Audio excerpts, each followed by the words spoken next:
দেশে চাঁদাবাজি, দখলদারি, ঘুষ, দুর্নীতি বন্ধ করতে জামায়াতে ইসলামের যুদ্ধ চলবে। দেশে আর কোনো ষড়যন্ত্র বাস্তবায়ন করতে দেয়া হবে না। দুপুরে রাজশাহীর মাদ্রাসা মাঠে জামায়াতে ইসলামের কর্মী সম্মেলনে এই হুঁশিয়ারি উচ্চারণ করেন জামায়াতের আমির ডাক্তার শফিকুর রহমান।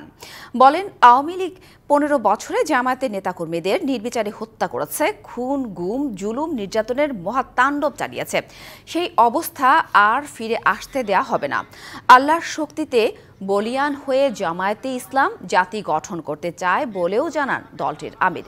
জুলাই আন্দোলনের শহীদদের কোনো দলের পরিচয় সীমাবদ্ধ করতে চায় না জামায়াত ইসলাম। সবসময় শহীদ পরিবার পাশে থাকার আশ্বাস দেন ডাক্তার শফিকুর রহমান।